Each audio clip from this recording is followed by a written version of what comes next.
Drama serial माँ बहुत ही interesting drama बन चुका है। आने वाली एपिसोड में आप देखने वाले हैं कि राह जो है, राह को जितना दुख मिला है वो इतनी ही बहुत ज़्यादा वो अपने आप से अब दुखी हो चुकी है और सख्त हो चुकी है।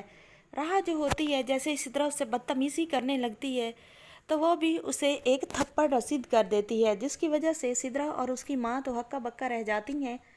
राह की बहन जो होती है वो तो उसे इतनी तकलीफ़ देना चाहती है कि उसके ए ग्रेड वाले सारे डॉक्यूमेंट्स ही फाड़ देना चाहती है। दूसरी तरफ आप देखने वाले हैं कि कबीर कबीर तो अब अंदर अंदर घुलता रहता है राह को देखकर। उसे तो अब बहुत ज़्यादा अच्छा लगने लगा था तारा और राह के साथ रहना, लेकिन उसे मालूम नहीं था कि इतनी जल्दी तारा दुनिया छोड़कर चली जाएगी। अब राह के मुस्तकबिल के बारे में कबीर जो होता है वो बहुत ज़्यादा पॉजेसिव होता है, बहुत ज़्यादा सोचता है कि राह के लिए कुछ ऐसा करे जिसकी वजह से राह जो है उससे खुश हो जाए, क्योंकि उसने पहले राह के साथ बहुत बड़ी ज़्यादतियाँ की हैं। लेकिन कबीर को मालूम नहीं होता कि नरमीन और सिद्रा कभी भी किसी ज़्यादती का मदावा होने नहीं देंगी। दूसरी तरफ आप देखने वाले हैं अदील जो होता है उसे होश आ जाता है। अदील कहता है, बतूल को कॉल मिलाता है और बतूल को बुलवाता है हॉस्पिटल में। बतूल से कहता है कि मुझे घर लेकर जाओ। बतूल अपनी माँ से पूछती है, आसिया कहती है कि अभी अदील को घर लेकर आने की ज़रूरत नहीं है, क्योंकि डॉक्टर ने तो अभी तक उसे छुट्टी नहीं दी, तो इस तरह कैसे डॉक्टर के कहे बगैर अदील घर आ सकता है।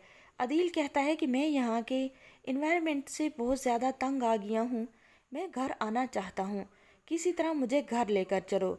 दूसरी तरफ आप ये भी देखने वाले हैं कि अरमान जो होता है वो तो अब ये चाहता है कि राह उनके घर पर रहे, क्योंकि राह के साथ जितना कुछ हो चुका है वो अपनी माँ से कहता है कि उसकी सौतेली बहन और माँ कभी भी उसको अच्छे तरीके से नहीं रखेंगी।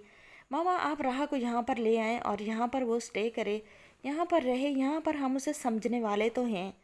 अरमान की माँ जो होती है राह को कॉल मिलाती है, उसे कहती है कि बेटा मैं चाहती हूँ कि कुछ दिन तुम हमारे पास आ जाओ, वहाँ पर तो तुम्हें कोई समझने वाला नहीं है, यहाँ पर चलो हम आपको समझ तो सकते हैं। राह जो होती है कहती है, आंटी मुझे अब किसी के समझने समझाने की ज़रूरत बिल्कुल नहीं है। मेरी माँ एक जो बड़ा दर्द लेकर सीने में दफन हो गई है, मुझे वो खाया जा रहा है। मैं वहाँ रहूँ या यहाँ रहूँ मुझे कोई फ़र्क नहीं पड़ता, क्योंकि फ़र्क होता है खुशियों से। मेरे पास अब खुशियाँ नहीं हैं, ना मेरे पास कुछ ऐसा है जिसके खोने से मैं डरूँ। पहले मुझे अरमान पर बहुत यकीन था, उसे खोया, उसके बाद अपनी माँ को खो दिया। अरमान पास बैठा होता है, सारी बात सुन रहा होता है।